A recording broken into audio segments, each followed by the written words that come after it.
Hello and welcome to Shoot the Hostage with me, Sarah, and my partner Dan. We're a movie podcast and we cover 8 films per season on a specific theme. Now, we swear, we chat major spoilers, and we occasionally cover triggering topics, so please do use listener discretion. If you like what we do and want to support us, consider hitting 5 stars on Spotify, or maybe subscribing or even reviewing on your platform of choice. We also have a Patreon with a free tier for lineups and updates, and 2 paid tiers with extra content and early ad-free uploads. Right, on with the show.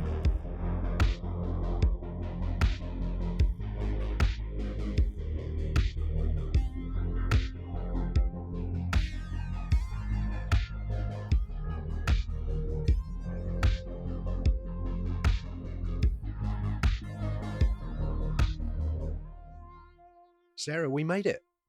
It's over! It's over. Thank your lucky stars. The crimes are finished. Mm-hmm. 8 episodes of crime film that are true. Yes.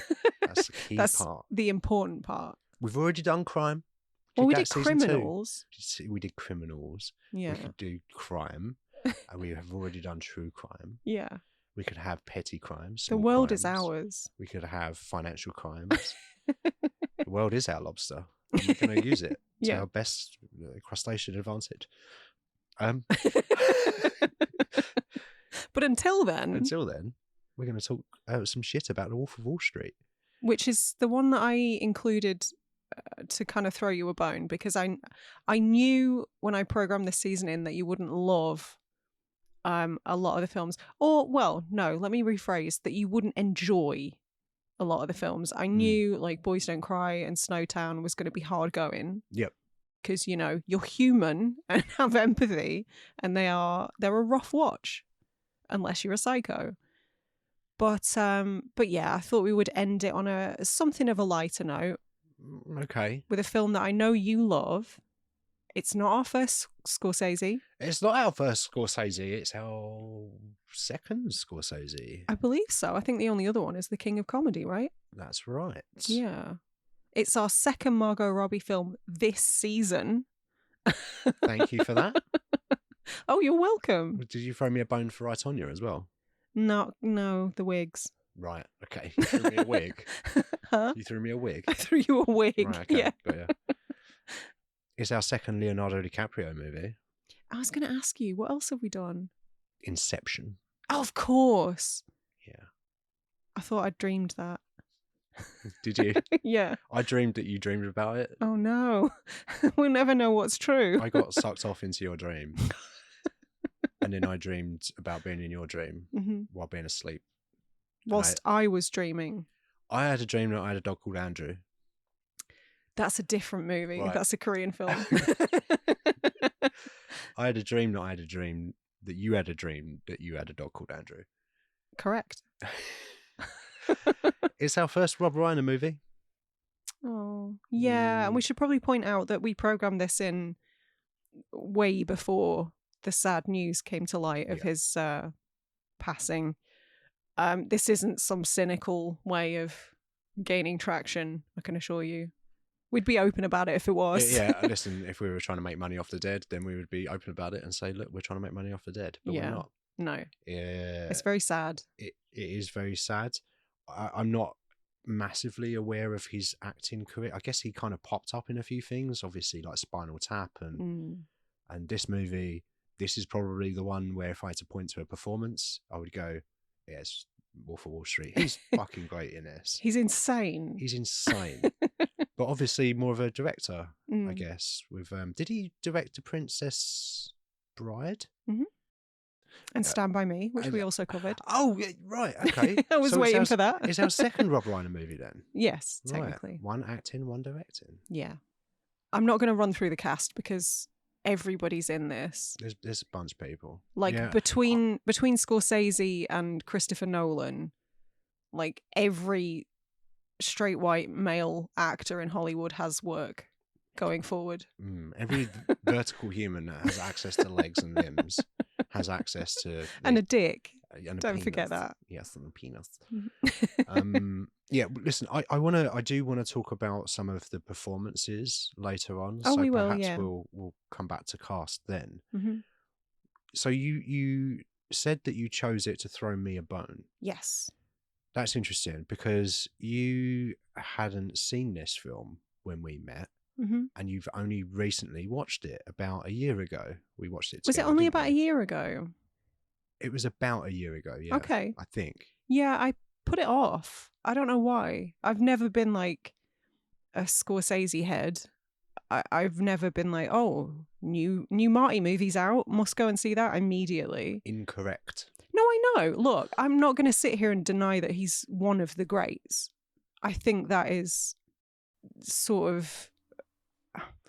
It doesn't fucking matter what I think. I'm some nobody in a bedroom in Canterbury. People But are all here to hear what you think, Sarah.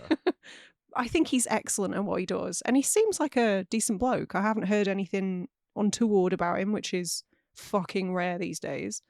And he makes good films. They're just not necessarily to my taste a lot of the time. Although I do like about half of them that I've seen. Right. Yeah. Glowing endorsement of Martin Scorsese there. I like about half of them. Well, I'm not saying I'm correct. It's just an opinion. I think if there's and there will be like a Martin Scorsese box set, they should pull that quote. That's about half of them. There's 6 movies in there. Just watch 3 of them. It's not worth watching Casino. Just watch Cape Fear and I'm done with it. Stop it. I know that's your favourite Scorsese movie. And it's a good movie, don't get me wrong. It's a great movie. But it's not even in my top 5 Scorsese movies. But this is, I'm guessing. This, I think, is my number 1 Wow. Scorsese movie. Yeah. Okay. I think so. So I didn't throw you a bone. I threw you the whole skeleton. Yeah, you did. You really did. You threw me an entire skeleton. This is the Dan show. I'm just going to sit back and relax now. Oh, yeah. No, please help me out. I can't talk with myself for a bit.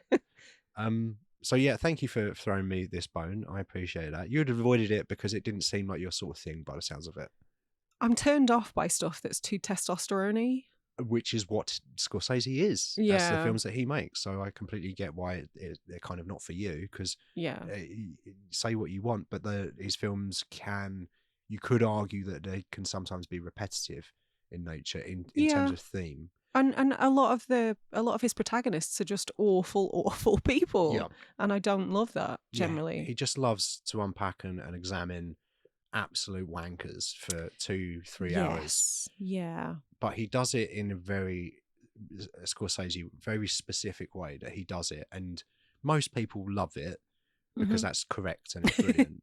And some people it's just not for them. And that's incorrect. My favourite Martin Scorsese movie is the one that never came to pass. Which is the oh God, what's it called? It's the Jonestown Massacre movie. The Kool-Aid movie. The Kool-Aid movie, yeah. Oh God, we can dream.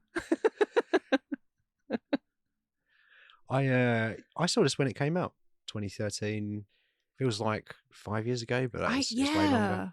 I forget how old it is actually. 12, 13 years old at this point. I remember seeing the trailer and thinking, yeah, that's a bit of me, that.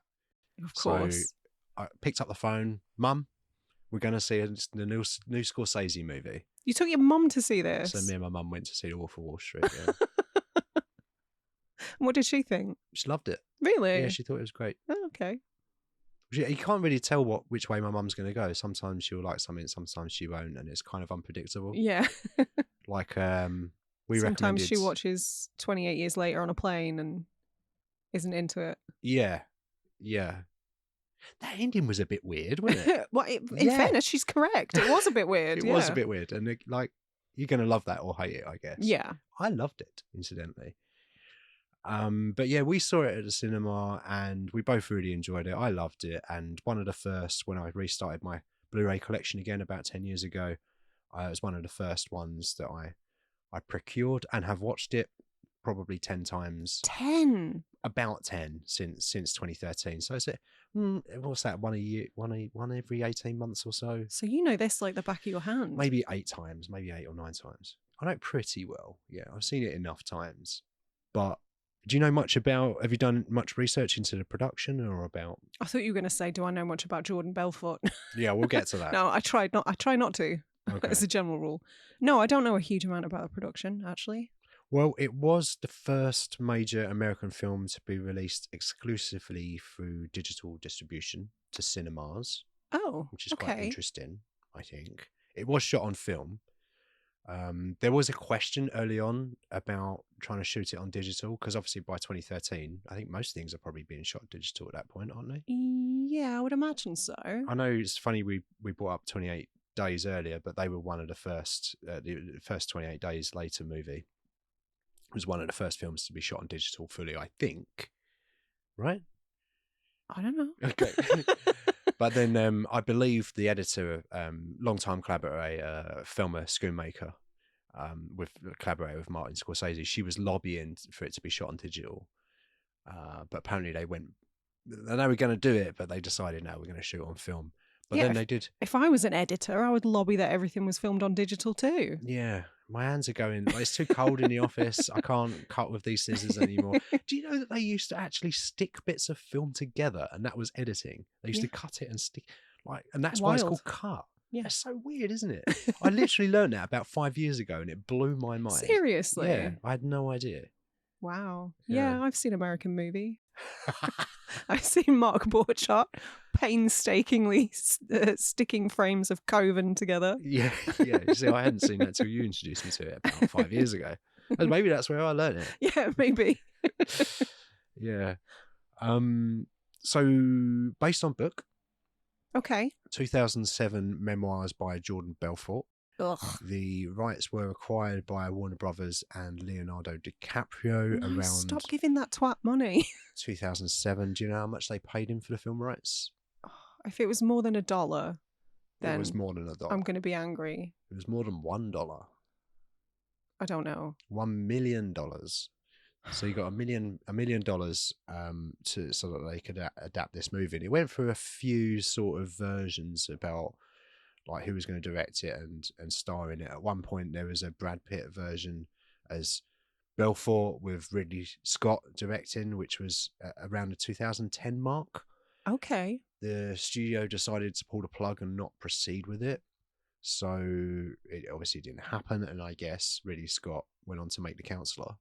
Ridley Scott's probably in development on 15 movies at any one time. Yeah. He's probably linked to every movie that we ever mentioned at some point.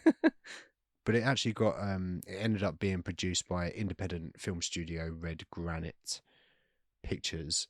And Red Granite were actually involved in their own crime, I guess. Okay. Their own scandal, let's say scandal. Yeah.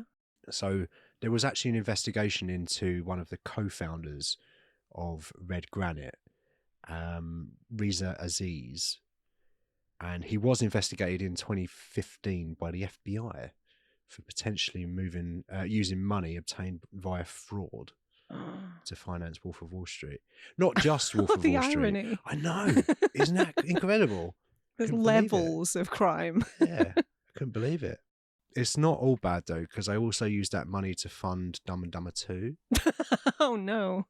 And Mark Wahlberg saw some of that sweet dollar as well, because they also funded Daddy's Home. Ugh. Which is terrible. I'll take your word for that. I watched Daddy's Home 2 about 6 months ago in a miserable hotel room. Why? Because I was bored and I had 87 channels and 3 of them were showing movies. And all of them had Mark Wahlberg. All of them had Mark. There was like a Mark Wahlberg season or something going on because I fucking watched Father Stew. All right? I forgot about that. Yeah. Don't give that man any more money. No, stop it.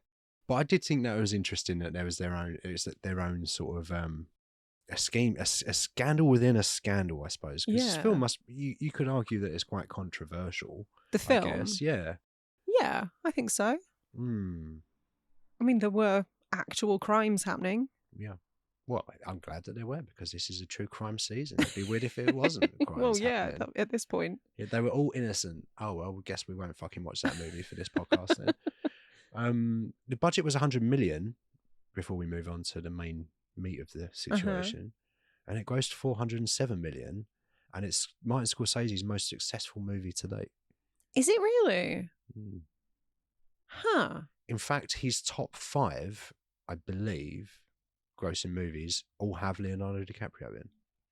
He's never really been like a commercially viable director. That's what I was just going to say. Like his films are always really well critically received, but they don't do big numbers at the cinema generally. Not really. But that surprises me. There's a bunch of peaks and troughs in his career as well. Like I watched that 5-part Scorsese documentary on Apple. Oh, you did? Okay. I did. Yeah, I watched it when I was away, and huge recommend. If you listen to this, you've probably already watched it, but it is very, very good if you haven't. And it's so in depth, and it goes through his entire career and some of his personal life as well. Not as much, but a little bit. And he is a very interesting bloke. And he obviously grew up in a time in New York where there was a lot of gangsters and stuff around. So you see why he sort of went down that route and exploring characters that are morally questionable or outright twats. And it was very interesting. But early on, Mean Streets, I don't think did very well. Taxi Driver, I think did quite well. So you had a peak there. Then your Raging Bull, I think, did well critically, but not too well commercially. I think is my feeling on that. King of Comedy, which we spoke about before, which is one of the biggest flop. We had it in our flop season. Yeah, that's how floppy it is. Which I loved. I thought that was great. Yeah, it was very, very good. I'm glad that we covered it and watched it. But he's never been a director where you're gonna, if you greenlight a Martin Scorsese movie, you've got to do it on the understanding that you're probably not going to make any money. Yeah, you'd be lucky to cover your costs, unless it's the Kool-Aid movie. Unless it's a Kool-Aid movie, which would probably be his most successful movie. Yeah, make $1 billion. He's not a Marvel. He's not a studio guy, really. He hates the studios. He does. Yeah, I've seen interviews where he's spoken quite negatively. Yeah. So I guess on that note, this is how Red Granite came to be attached. Well, I think it was DiCaprio that came to Scorsese with it. Okay. So I think it was. How long have they been working together now? Gangs of London. Gangs of London. That's a different thing. That's a different show. Gangs of New York was their first collaboration. I think Aviator was their second. And The Aviator is the one that they both cite as, that's when we kind of locked in. Okay. As a collaboration, as a partnership. Because they are good together. Like, I agree, yeah. Departed is a fantastic movie. I haven't seen it. Really, really enjoy it. Maybe we should watch Infernal Affairs and then watch The Departed. Okay. But yeah, that's very good, and their collaboration is very interesting one. But yeah, long time at this point. Yeah, forever. But not as long as him and De Niro. De Niro obviously spans decades before. Started decades before his collaboration with DiCaprio, I guess, and it does feel like that's kind of tailing off a bit. Obviously, we got The Irishman, and they were both in Killers of the Flower Moon. Yeah. What do you think on the depiction of the people in this movie and the world that's being portrayed to us? Awful. Okay, well, that's obviously the correct answer, but do you think that it glamorizes the debauchery that's being portrayed in any way? 100%, and that's one of my biggest problems with it. Do you? Yes. Interesting. I do. And what do you would you call it, all right, this is an important point. Obviously, this is comedy. Yeah. Would you consider it satirical? 100%. So this is a satire, but even allowing for that, I think the characters are presented in a sort of matter-of-fact way. Like, there's no disguising the fact that most of them are just absolute outright arseholes. And Scorsese doesn't try to attempt to change that. But at the end of the day, I do think it is still presented as aspirational. And that is my biggest issue with it. But you disagree. Go on. I know. I wouldn't say I fully disagree with you. I think it depends how you look at it. I think that it is honest, and I think that's why it's kind of a dual perspective for me. Like, on the one hand, it is aspirational, to make money, obviously, be successful. Let's use that term, to just be successful, and that can mean whatever you want to yourself. That side of it is very aspirational. I don't think it necessarily glamorizes. I think it more portrays. Apparently they sort of toned down quite a lot of the real stuff, So you can only imagine the sort of shit that actually went on. They toned it down. Apparently so. I mean, Oh you've got to my condense it into God. 3 hours, the space of 5 years or whatever this debauchery went on for. But I feel like it's honest because it shows you. I think a lot of people will probably watch this film, and idiots and young people will watch it. 12-year-old me would have watched this and gone, He's the that's a coolest successful person. Yeah. Not necessarily he's the coolest person, but Oh, really? I think a lot of young men do. I don't know about that, because he is a piece of shit. But he's rich and he gets hot babes. Yeah. And he gets to do all the drugs that he wants, and he gets a super yacht. And I think most young men, or well, maybe not most, a lot of young men would watch that and go, yeah, he's a dude. I want to be like him when I grow up. And that is, to me, a problem. They're the same sorts of people who watch Fight Club and American Psycho and come away with the completely incorrect read of it. Yeah. But I think that's on the viewer. I don't think that's on Scorsese. I think no, I'm not saying it is. This is not a children's film. You know, it's not made for kids. And I would have watched it at 12, and I definitely wouldn't have gone, he's my hero. Like, I definitely wouldn't have done, because I would recognise that you don't do some of the shit that he did. But also aspiring to come from nothing and make something of yourself in that respect. I think it's quite honest about that. And I think it actually shows you how you can be successful. If you have the determination. I don't agree, because even when he's at the bottom trying to climb his way up, he's still morally reprehensible. Like the whole penny stocks thing. He starts as a very green, naive wannabe trader that doesn't really want to do anything illegal. But then it quickly changes. And again, like a convenience for McConaughey's the movie. Influence. Yes. He portrayed a character called Mark Hanna, who actually went to prison in real life. Good. For money fraud. Good. Is there a different type of fraud, or is all fraud money fraud? I actually don't know the exact definition. Okay. I think that it potentially, I think it could be glamorizing, but it's really down to the viewer. And I think you have to discern what it is. And I think it's showing you the temptations and the good side of things, in terms of achieving things.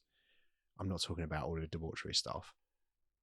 I think it does a good job of showing you how you can achieve something when you're motivated, but also the pitfalls and the traps that come along the way, and the way not to go. Like, you can be successful and not be an absolute twat about it. But also, it's important to recognise all of those temptations and those things, and all those people that are going to try and corrupt you. Like you see with acts, like an actor becomes famous and then they get corrupt. They get 100 people that are circling them, trying to make money out of them, filling their heads full of shit. They become a complete twat. All right, so I'll rephrase it. I think my issue with this is that they're portraying success as in financial status only. Yeah. But success is money. But that's the perspective of Belfort at that time. That's what that's what it was. I appreciate that, but I think you're maybe a little bit naive to sort of remove Scorsese from 100% of blame, because he does have a responsibility to portray people as accurately as possible. And I do think he is glamorized. Like, if somebody were to make an Andrew Tate movie and he was portrayed as living this lavish lifestyle with all these women and stuff, that to me would be irresponsible, even if it were true. Because that's giving young men more ammunition to look up to somebody who's an absolute morally reprehensible piece of shit. I don't know if I put Tate and Belfort on the same I'm not level. saying I'm not making any sort of equivalence. Like, it's just an example. Yeah, I think it's an interesting question, and I don't think it's one that's been discussed about Scorsese movies since he picked up a camera. Like, all of his films are about absolute pieces of shit. Yeah. And they're all brilliant. But we watched Taxi Driver the other day. But that's more of an overt, like, he's crazy. He's the bad guy. Is it though? Like, yes. Certainly when you get to the end, it does unravel a lot. But a lot of his disconnects, I wouldn't say I understand it, because he's not a very bright character. We're talking about Travis Bickle now for some reason. But I'm more on board with that character in the first act than I am with Jordan Belfort in any of the acts in this movie. Really? Yeah, only in that I can see like a struggle or like a young person not really knowing what's going on in the world and trying to find yourself, find your identity. Don't try and assassinate a politician. You heard it here first, Yeah, folks. don't do that. But that's just what Scorsese does. He's just very interested in these, Goodfellas, Casino. They're all absolute wankers, and I guess the difference here is that it's an actual thing that happened, and it's not all true. Apparently, like I said, they did tone down quite a lot of stuff. Donnie, who was played by Jonah Hill in this, really ate a goldfish in the office. I thought that was a bit too weird to have been fabricated, to be honest. It's very specific. Yeah. Yeah. I don't know. Maybe it just comes down to taste then, because something that I did actually bring up when we watched Taxi Driver the other day, I did say to you, you do seem to gravitate towards films about disenfranchised men, often unraveling. Yeah. in one way or another. And it's not that I can't see the appeal. I think characters that don't fall into the category of good or bad neatly are way more interesting, almost 100% of the time. But I do think it's important to discuss how they are represented and whether or not it's responsible. Which is why I brought it up. Yeah, I agree. So you feel like it's somewhat irresponsible then? Look, I don't know if I would go as far as to say it's irresponsible. This all kind of sparked because I said I think that a lot of the events are portrayed as aspirational. And that's a hill I'll die on. Yeah. That's a Jonah Hill I'll die on. Very good. But no, I don't necessarily think it's irresponsible. I just think that directors do have somewhat of a responsibility. Yeah, okay. Listen, it's obviously a taste thing. For me, it's a pure comedy. It's a satire. At no point, as a 40-year-old bloke, plus 40 plus, don't tell anyone, I can fully watch this and be entertained and be laughing my arse off for damn near 3 hours, and know that every single person in this film is a piece of shit, except from Teresa, who seemed quite nice. Who's that? Kristen Milioti. Kristen Milioti, innocent of all charges. Yeah. Agreed. Yeah, but I have a great time watching it, and I think it's thoroughly entertaining. And I'm at no point am I pointing at it and going, "Oh, I want to do that when I'm older." Well, no, because you're a 40-year-old man, and I'm a big boy now. Yeah, you've grown up. You've grown boy. Big grown boy. Yeah. God knows I was an idiot when I was 13, but I think I would have known not to do fraud. I think I would have got to that point and gone, "Oh, I won't do that though, will I? Because I'll go to prison and I'll be ripping people off, and it's not nice, is it?" Look, baddies peoples do that, and we don't do that. Baddies do that, and we don't do that. So are we the bad guys? We don't do stock fraud here on Shoot a Hostage. Don't do it. I don't even know how. We don't condone it. You don't know. You don't fancy doing some pump and dump? That's not what it sounds like. I know what pump and dump is. Thank you. I'm not that dumb when it comes to that sort of thing. Only in the realm of crypto, though. Yeah. What's the same thing? I suppose, yeah. Computer money. Listen, Jordan Belfort, I think one thing we can both agree on, piece of shit. Oh, cunt. Right. Went to jail, served his time. I do believe in rehabilitation. Oh, but he's still a cunt. He's still a twat. I listened to about half of his interview with Theo Von, which is about 6 years old. And yeah, just insufferable. Like, I couldn't get through anymore. But the reason I brought it up is because a few years ago, he got hacked, and the hacker stole 300,000 bitcoins from him, or dollars worth of bitcoins. There's probably one bitcoin. But 300, he basically got robbed for 300 grand. Good. So, Well, I hope the hacker is living their best life somewhere. I think it was one of not all crimes are bad, it turns out. Well, it's kind of, yes, my point exactly. Like, it's a bit grey, nothing's black or white, and I think that's the thing that I sort of enjoy about a lot of Scorsese's movies. But anyway, I thought that was a nice piece of information there to put a little cap on Yeah. what a piece of shit we all know and think that Jordan Belfort is. I wonder if it's one of those YouTube hackers that we watch sometimes. They put on a little voice of an old lady. Hello, Jordan. What's your mother's maiden name? I would love that. Yeah. No, dear. Open the screen. He does seem like he's so up his own arse that he might fall for something like that. Maybe. Maybe. He's so high on his own supply since the Quaaludes ran out anyway. Yeah. It was a dark day. Talking of lewds, have we watched another movie this season with Quaaludes in? Not this season, no, but Almost Famous did feature Quaaludes. That's right. You've picked 2 movies that have got Quaaludes in. Yeah.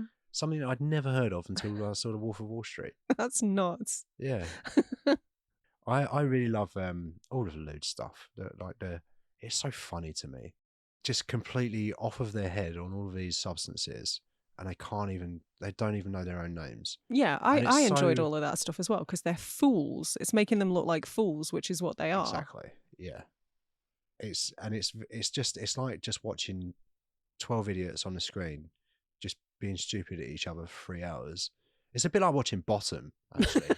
Now I think about it, it's just like at no point should you do any of this stuff in real life, but you are twats, and it's funny that you're doing this on screen. Yes. Yeah. Because it's just the portrayal and the whole satire of it, I guess. It's funny because obviously we talked about the character and how odious and hateable Jordan Belfort is, and how well portrayed he is by Leo DiCaprio. Don't get me wrong, like, excellent performance. But the cold open with them chucking dwarves at some Velcro board Thing, yeah. as though they're not even people, it's really fucking hard to come back from that. Yeah, look, it's tricky because it is presenting it. It is a comedy. It's a satire, so you are meant to laugh at that. And I think the interesting part about it is exploring why it's funny, isn't it? Because I mean, you may not find it funny, but I can understand being uncomfortable with that scene and a few scenes in this movie. I think to me, so that cold open when they're chucking human beings at a dartboard, I didn't like that. However, and I've thought about this a lot in the days since we watched this movie again, I did find it really funny when they were discussing that later on in the movie. I would have preferred it if they just had that conversation. We didn't necessarily need to see it happen. And I've gone back and forth about why I find that funny, but the actual act of doing it not funny, because they're still talking about dehumanizing these people. Why is it different? Because I did find that funny. Yeah, that's interesting because maybe I need to do some soul searching.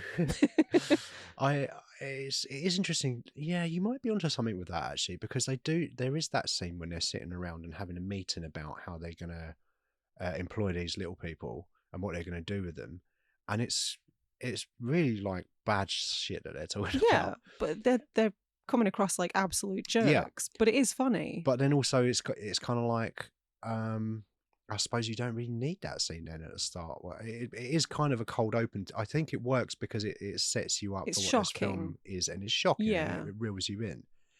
So I do think it works. But the other facet that's just come to mind now you mentioned it is that, well, okay, it's complicated because on the one hand, I think they actually employed a little person, which is good. Like they got employed for a day to be thrown at a dartboard. I don't know if that's got a day off from playing one of the 7 dwarves in a pantomime. Yeah, to play a dwarf being thrown at a dart. I'm sure they were thrilled.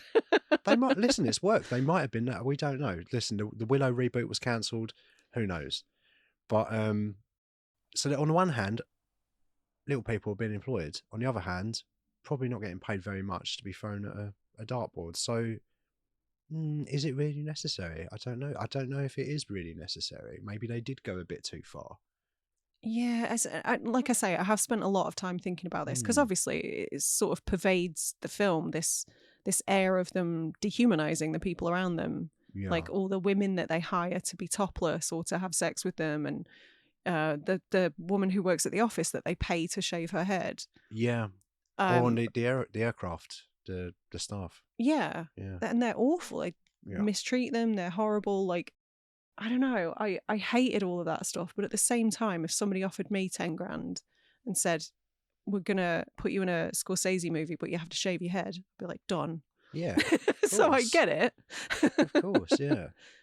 But yeah, that stuff is not as bad, because I think you sort of see them treating these women, predominantly women, so terribly, and that does sort of cement how much of their character is defined by them being arseholes. I think maybe the only good person in this was, apart from Teresa, obviously, was Thomas Middleditch, whose goldfish got eaten. And they mocked his bow tie. Yeah. Well, I thought looked pretty good.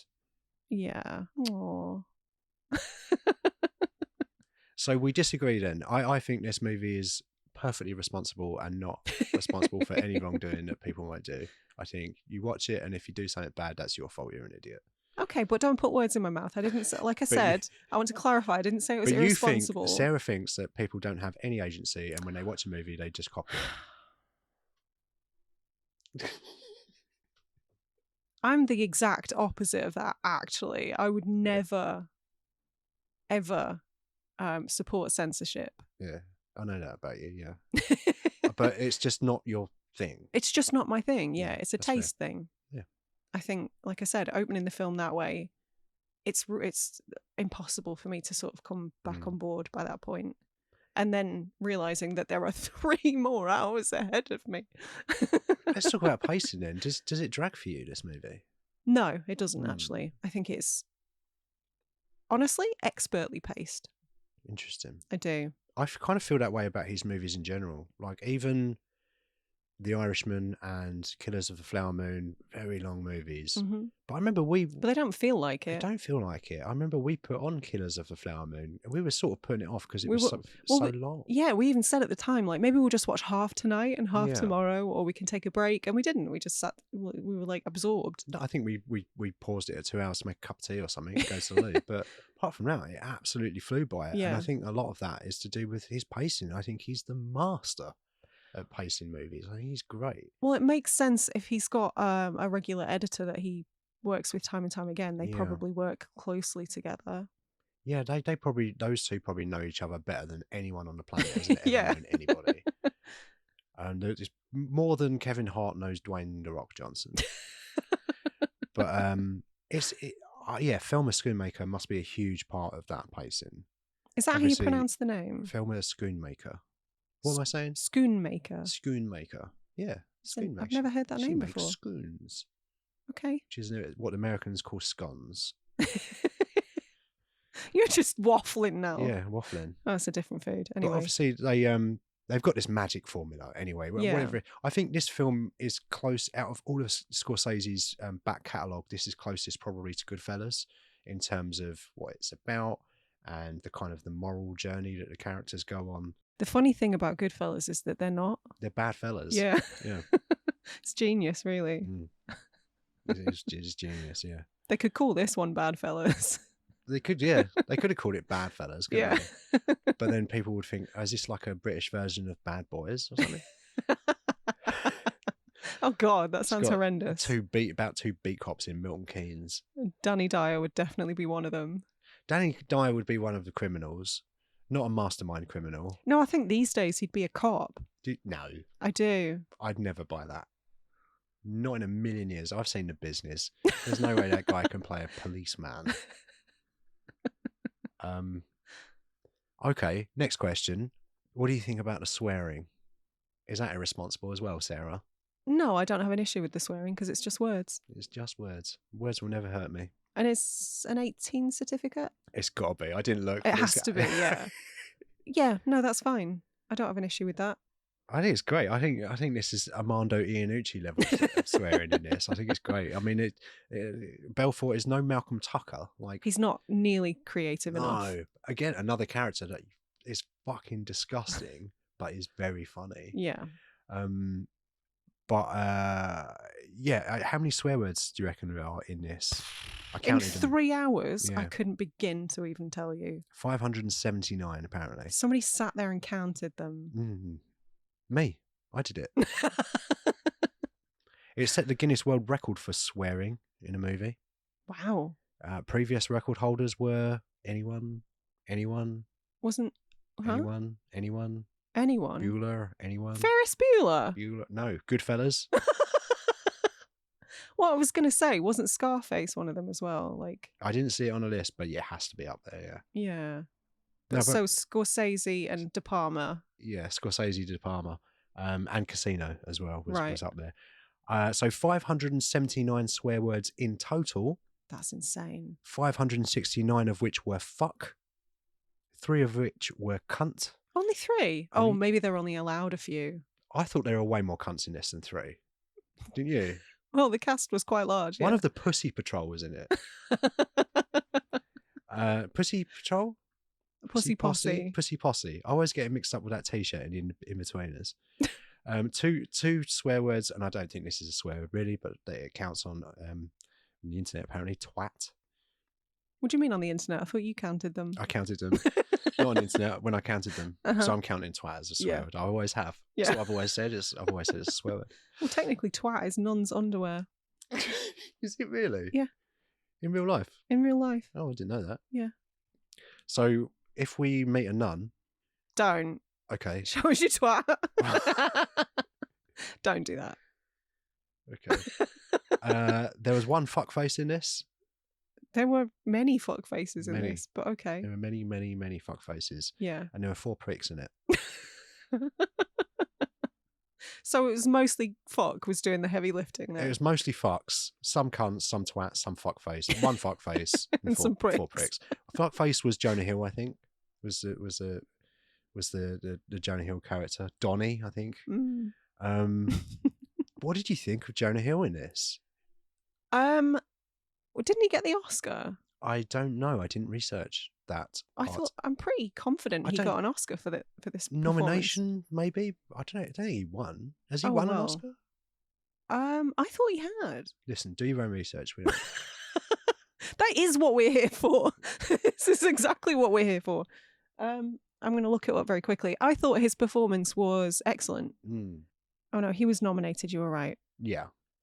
He didn't win. Oh, shame. He should have done for having to wear those fake teeth. Yeah. The entire time.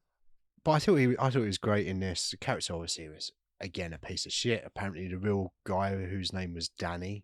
There was lots of names that were changed for the film for legal reasons. But they changed Danny to Donnie. Like, try and crack that code. I know nobody could ever pass their way through that. Yeah. But apparently, it was actually married to his first cousin in real life. Like that's true. Yikes. Like it's. Oh my god. Yeah, and apparently he wasn't entirely happy with the portrayal of him in this movie. I mean, I can't think why. I can't think why either. Yeah, but he was portrayed in a very funny way by Jonah Hill. Like, but he wasn't in it. A character called Donnie was in it. Donnie's exactly. Yeah, Donnie. But like again, like terrible person. Gets his knob out at one point at a party, just in the middle, and you see another. What is it with you and picking movies with prosthetic dicks in? It's my thing. What can I tell you? It's another thing. I've never thought about that before. I've seen lots of patterns since we started this podcast. In fairness, we spoke extensively about prosthetic penises in the Tank Girl show, and you don't get to see a single one, so that's not on me. That's true. It's a massive dildo in Boys Don't Cry. Yep. Yeah, I thought he was great. It's interesting that he got paid.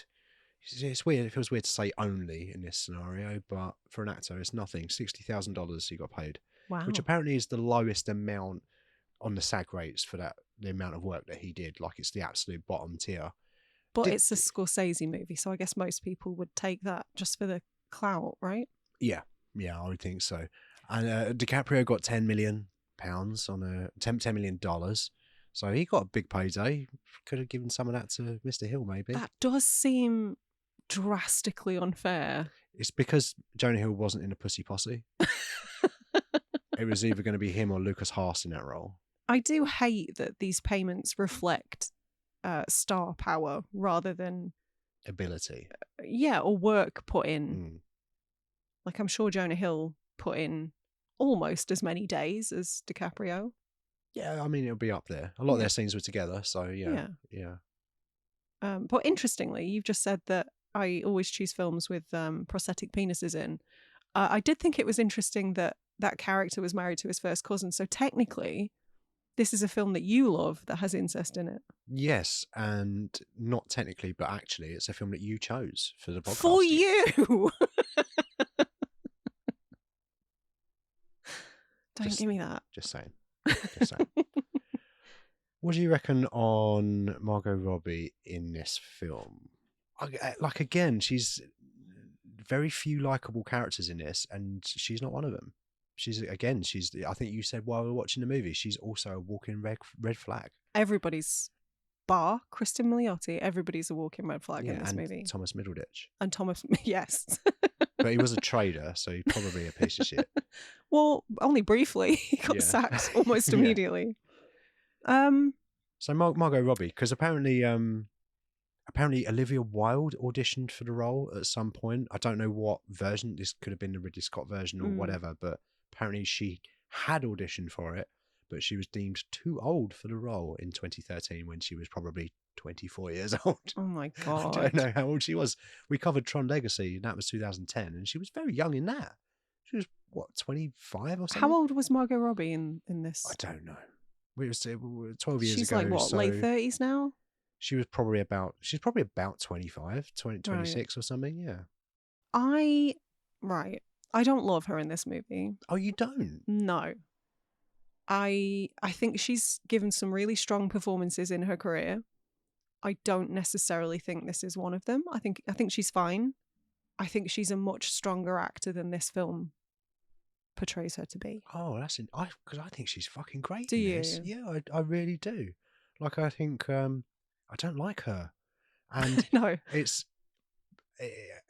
she's a perfect match for Jordan Belfort in their kind of moral. Like, you don't get, her character is not unraveled to the degree that Belfort's character is, but what I did get, I understood that, yeah, she doesn't really care about the ethics or the morals. She knows that you're married. She doesn't care. Like, not that that's on that party, but, you know, it's a consideration.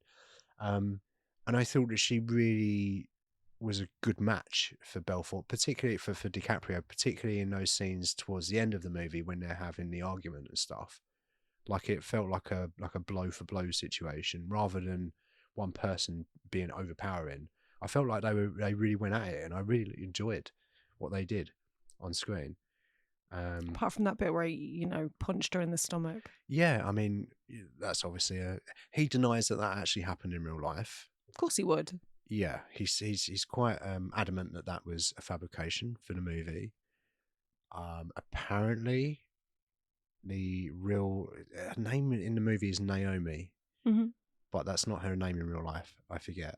But apparently she has sort of gone on to campaign for victims of domestic abuse and that sort of thing. So, read between the lines. And there are obviously levels of domestic violence and abuse, but at no point have we said that these people in this film are good. No, and of course not. I think that she is one of those people, and I think that she's very good in this. And it's maybe, it was the first thing I saw her in. It might have been this. Not big into Neighbours or Home and Away or whatever it was that she was in. They all start off in one of the Aussie soaps, don't they? I think she was in Neighbours, but it was after my time. I had like a 25-year period when I didn't watch or think about Neighbours. Then I returned for the finale. And I watched that. Which was bullshit, because aren't they making it again already? And then 2 years later, they were like, it's coming back now. I was like, but you got Kylie back to say goodbye to the street. Wasn't even Guy Pearce there or something like? Toadfish exploded. But he's back for some reason. It's a multiverse, Neighbours. Yeah, it's not my favourite Margot Robbie performance. I think that's not my favourite, but I think she's very good. I think she was a good choice. I think that heavy New York accent influences how annoying she was as well. Bit of practice for Harley Quinn. Yeah, for sure. Is her accent good in this, or is it bad? It's tell. not bad. It's just annoying. It sounded good to me, like as in accurate. Yeah, but it's just grating. It is very grating. Yeah, it is very grating. But it's a very grating character. I didn't like her at all. I'm sure. You didn't like her character at all? I didn't like her character at all. Margot Robbie seems lovely. Yeah. I think I could have done with some more John Bernthal in this, to be honest. He wasn't in it very much. He's barely in it at all. To the point where sometimes I forget that he's not in it very much. But when he's in it, something about it feels very risky. Like I don't know where he's going to go. Yeah, like a little bit unpredictable. I think the first scene that he's in is when they're at the diner. And Belfort's saying, doing the pen sell me thing. the pen. Yeah. And he says, write down your name. You need a pen for that. And it's a very cleverly written scene. But all before that, Bernthal is getting more and more agitated that the server is not bringing his condiment over. Of course, there's a ketchup or something. And every time we go back to him, he's sort of looking around in a restaurant and I'm thinking, fuck, he's going to fucking explode. I've seen The Walking Dead. That man has got a short fuse. And it's such he's got a very specific energy about him. And I think he should be in more stuff. Don't be in The Accountant too. Be in something more interesting than that. Well. Be in more Scorsese stuff, but more of it. Are they going to do more Punisher with him? I don't know. I think he's back for Secret Wars. Because I think he was a good choice for the Punisher. I think he's an inspired choice for the Punisher. I mean, Yeah. you were never going to, like, I guess, you had Christopher Reeve playing Superman, and no one's ever going to better that. When you had Thomas Jane playing the Punisher. I knew you were going to say that. I like Thomas Jane Punisher movie. I'm the only one, but I like it. It's a classic Ben Foster performance in that movie. He was quite understated for Ben Foster. I know. It's all right. That movie's all right. We watched it in a hotel, I think, not long ago. I mean, it's not good, but I do like it. Great. It's got John Travolta in it, so it's already got that not going for it. I always forget that Henry Zabrowski is in this movie. Henry Zabrowski is who? Who's he? He is one of the 3 hosts of Last Podcast on the Left. Oh, right. Right. He's kind of the schlubby, like ginger guy. Yeah. Right. Interesting. In real life and in the film. Okay. He's quite insane. Mm. Yeah, this was quite a small performance from him. Like when you hear how animated he gets on the podcast sometimes. Right. So he actually had to dial it down. Dial it down, yeah. I mean, at some point, I suppose the film is so crazy that and maybe you could argue, and I would listen to your litigation statement, that it's not what that means, but okay. that it does go too far sometimes, and maybe if you have the really large performances on top of all of the crazy stuff we're seeing, it would definitely have tipped it over the edge, I think. But there were some crazy performances in this, but I think... But that's what I mean. But I think the key is that everybody's sort of on the same page. Well, I think that you've got some really crazy performances. You've got the one of the greatest scenes of all time, where he drives the Lamborghini to the country house, and that is so absurd. All of the stuff with him and Donnie, like they're stupid and larger than life and whatever. But a lot of the other characters are probably have dialed it down a lot, with the exception of Rob Reiner. He's going to have a stroke at He's any just point. apoplectic all the time. He's going to burst a vessel because he missed the start of The Equalizer. The one with Steve Buscemi. But all of the characters do feel like they're from the same universe. Mm. Yeah, so they feel like they're in a Scorsese movie. Well, yeah, but none of the performances feel too big or too understated. They all feel just right. Yeah. Yeah. I always forget that Ethan Suplee is in this movie. Oh yeah, he's in it for a bit and like doesn't.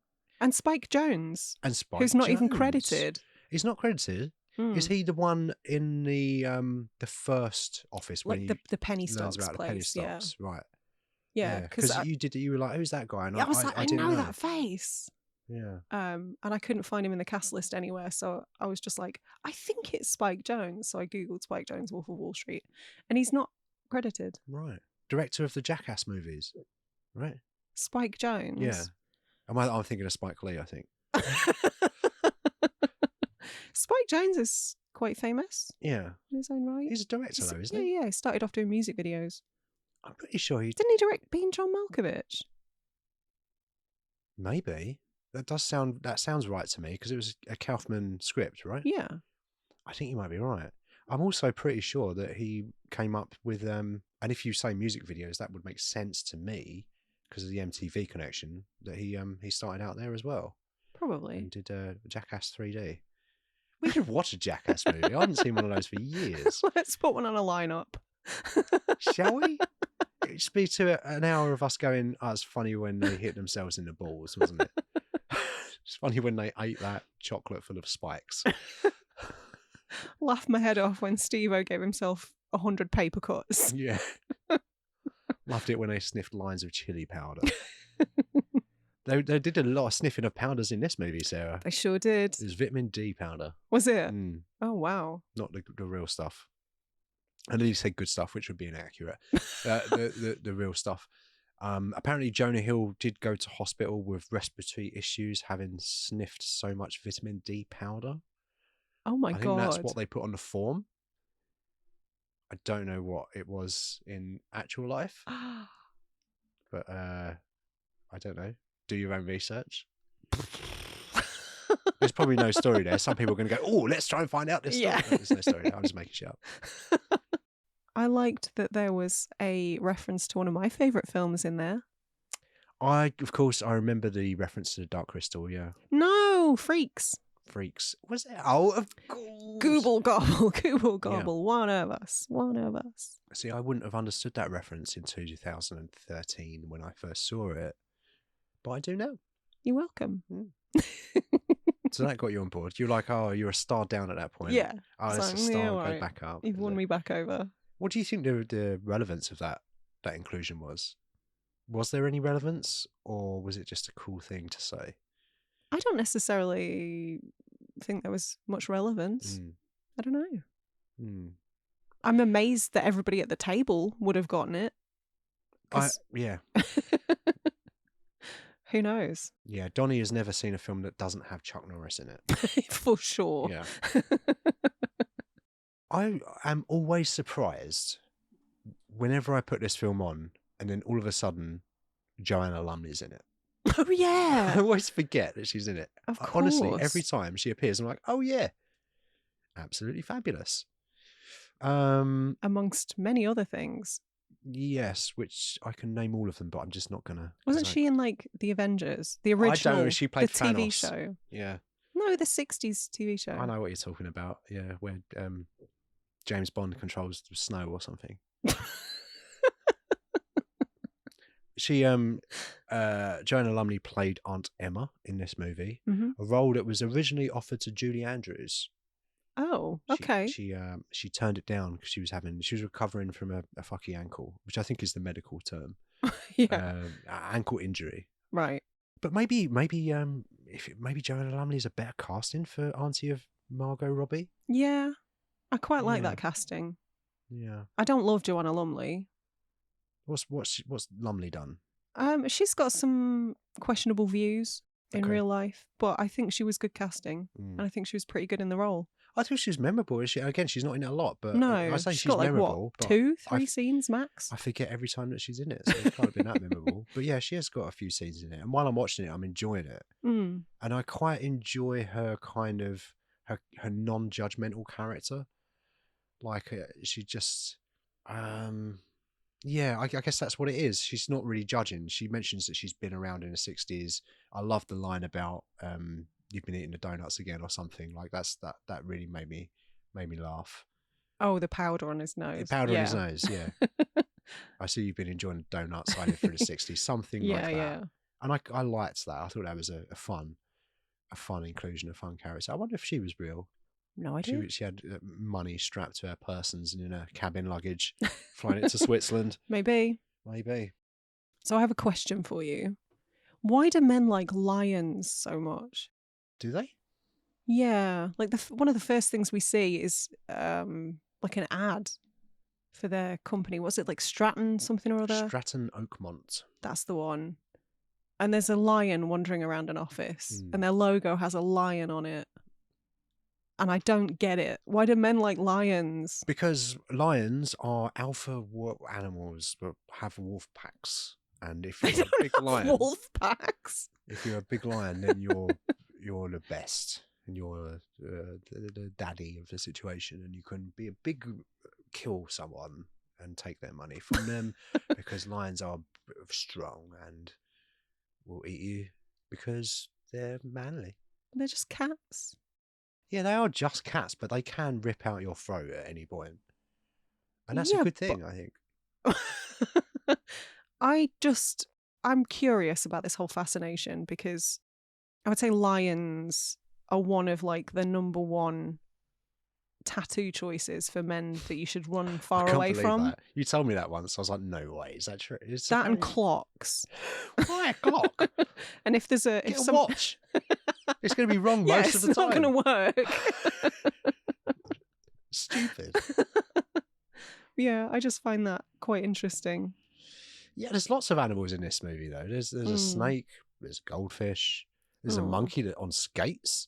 Oh, they hire a chimpanzee as well. Yeah. The chimpanzee could probably do as much damage to you as a lion, in fairness. Probably. Yeah, learned how to skate in 3 weeks, apparently, that chimp. Oh, yeah. That's probably quicker than I could do it. I mean, I learning how to skate was easy. I just never knew how to stop. That's a kind of an issue. Yeah, but you can go fast and then just worry about stopping later. That's what I did. Hurt my wrist quite a lot, actually. Yeah, I bet you did. My time at the skate park. The medical term is you had a fucky wrist. I had a fucky wrist. Yeah. Yeah, I still got a fucky wrist. Maybe that was it. It probably was it. Now you think about it. But yeah, loads of animals in this movie. And it did come under some criticism, apparently, from, I think, PETA. That's the animal people, isn't it? PETA. Yeah, they're problematic as well, though. Yeah, they're cunts as well. I wouldn't go that far. I think everybody's problematic, though. This is my job on the podcast, I fear. Like in Galaxy Quest, Sigourney Weaver was just there to repeat everything that other people said. Right. Or that the computer said. I'm just here to shit in everybody's cereal and tell them that what they like is bad. Yeah. These are all bad people. Yeah, we know. We know, Sarah. A character that we haven't talked about yet is Kyle Chandler's agent? FBI, yeah. FBI agent. I believe they like to be called agents, yeah. There was a conversation between him and Jordan at one point, I think on the yacht. Yeah. And Jordan's sort of mocking him, saying like, oh, you wouldn't get it like on your tram ride home or whatever. And just sort of taking the piss because he's rich and you're not. And then we see that scene towards the end when Jordan's been arrested and Kyle Chandler is sitting on the train, the tram, whatever it is, on his journey home, looking pensive. What do you think he's thinking about at that moment in time? I think it's open to interpretation. But what do you think he's thinking about? But personally, I read it as, no, you're wrong, Belfort. Like, there's a certain attraction, a pull to the money, the success. I could have a big fucking boat. If that's your sort of thing, doesn't interest me. I don't want a boat or a helicopter. But maybe you do. And that character grew up sailing, so probably does quite like boats. But I read that as, because he looks around at him, at the people on the train, and it does, the expression is kind of pensive. I think you're meant to make up your own mind about it. But personally, I think that he feels like he's made the right choice. It's his responsibility to look after the people around him. That's why he's sort of looking around on the train. It's like, yeah, this is not ideal. I have to commute on this fucking awful train. I have to wear the same suit for 3 days or whatever. But he probably gets an okay salary. Probably does okay. And I think in that moment he's going, yeah, this is enough for me to be happy with my output and what I'm doing, the contribution that I'm making to the world and society. I think this is the right call. That's what I got from that. Okay. Do you think differently? Do you think it's maybe a bit of regret, or I he should have taken a bribe? Don't know.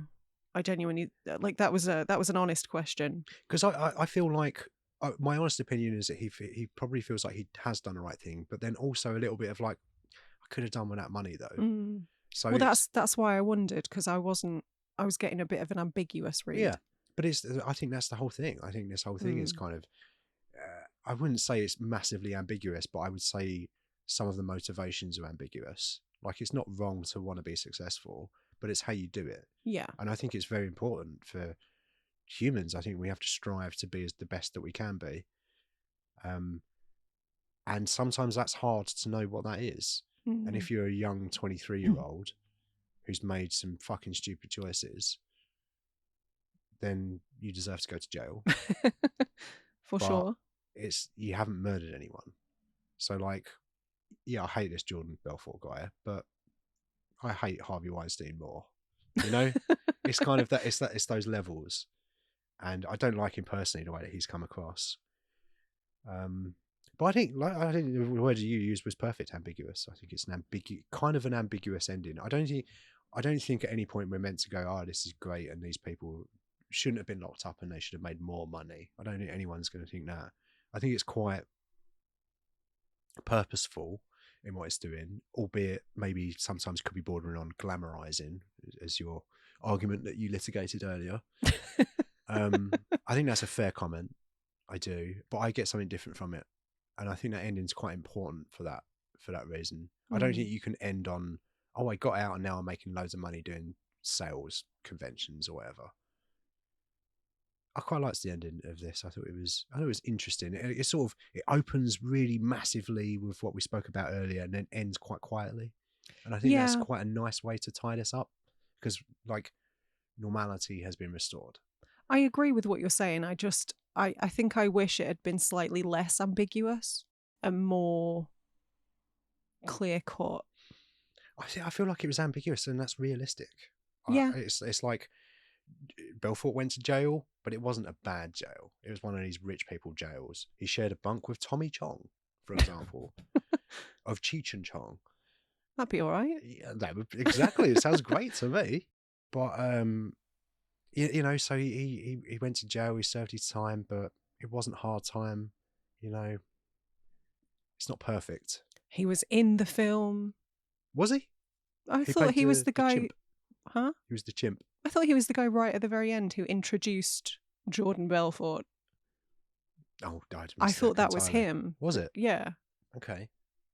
Maybe I'm wrong. No, I'm sure you're probably right, and I just didn't notice. If it wasn't him, it was a shit actor. Problem is, he had a face that I hadn't seen before. So yeah, I thought it was a bit of a winky wink at the audience of him just like introducing Jordan Belfort, and people can dig each other in the ribs, going, "That's him." Yeah, I think it's tricky, because I think there's probably a bunch of people that have watched this and then Jordan Belfort has become their hero. That's what I mean. Because that worries me. But like younger people, we had this discussion the other day. I sort of have more faith in people than you do. You do, yeah. But I think ultimately everyone makes mistakes, but then at some point, not everyone, obviously that's stupid, but a lot of people will make mistakes and then come to realise that they've made mistakes. Maybe that's a bit naive of me. I don't know. But yeah, maybe a lot of young people did sort of see this movie and go, who's Jordan Belfort? Let's try and do what he did. Maybe that happened. Maybe. But is that on Scorsese? I don't think so. No, I'm not saying it is. I'm not saying that you're saying it is. But I had a dream about you saying that. Right. In my dream. In your dream. And we're in that dream now. Okay. So that's real. And Tom Hardy's got a rocket launcher for some reason. Oh, no. Okay, so what do you reckon on this movie then? Like, overall, it's not your favourite Scorsese movie? It's definitely not, no. It's not your least favourite Scorsese movie? I shed a tear for the intimacy coordinator on this movie, because they must have had a hell of a job. Yeah, I don't know. It's weird, because I think it's an excellently crafted film. It's just not to my taste. So like, objectively, it's like a 4 stars, but I don't care if I ever watch it again. Which sounds really harsh, because it's Scorsese. Yeah, but it's not your guy. That's fair enough. I accepted that a long time ago. And you still love me. Yeah, nobody's perfect. Like, that's what I'm saying. It's ambiguous. And Cape Fear, like genuinely, Cape Fear is your favourite Scorsese movie, isn't it? That's 100% true. I think so, yeah, Yeah. probably. It's definitely, out of all of his movies, that's more flavour Sarah than anything else, I would say. Yeah. Well, you would have guessed that, right? Yeah, I think Yeah. I did guess it. Yeah. I think that The Wolf of Wall Street is probably my favourite Scorsese movie, and Goodfellas is a very, very close second. And I do love but ask me another day, I might say Goodfellas. Okay. Like, I do love that movie as well. And King of Comedy, which we spoke about, like That is a good one. That's a good one as well. Mm. And it's just, I hope he lives to be 150 years old and continues to make good movies. Because you know what? Say what you want about the de-aging stuff in The Irishman, still a fucking good movie. It's still a great movie. And you haven't seen that one? I haven't seen that either, no. Okay. I mean, I might get that swanky Criterion version at some point. Okay. So maybe we'll give that a watch. But yeah, look past the de-aging stuff. Once you get past it, the thing is, like, it's got a certain quality about it that maybe you won't like it because it's maybe not your cup of tea, but I don't know. I'm happy to watch it. I'll give anything a shot. Yeah. I mean, I've been catching up on a bunch of his stuff as well. I watched Mean Streets for the first time a few months ago, maybe at this point. I didn't love it, but you could see a lot of early Scorsese stuff in it, a lot of his flair. Another tiger in that movie, actually. Is there? Yeah. I kind of love going backwards sometimes, and you can sort of see the inception of some of the director hallmarks that they come to have later on in their careers and stuff. Yeah, it's interesting. Definitely saw the portrayal of toxic masculinity and all of that stuff early in his films from his childhood, and or inspired by his childhood experiences. And just the way that he moves the camera and stuff, even on the super low budget Mean Streets, like that stuff was still there. And he's just got loads more money to do that on a bigger scale now, and it's glorious. And he's finessed it. And he's fucking great at what he does. You heard it here first. One to watch, Martin Scorsese, I think. One to watch here. You know what they say about us trailblazers. Yeah. I don't know. It's kind of frustrating to me because on one hand, I want to watch a Martin Scorsese movie and go, that one wasn't very good, was it? But I can't. Yeah. Like whatever one I watch, I'm like, like The Aviator was a really good example. Like I watched it and went, it wasn't for me, but it's fucking well made. And I'm in exactly the same boat. Yeah. I think this is a good example. It's not for me. It does make me laugh, and I think it's well paced, and there are a ton of other positive things that I feel about it.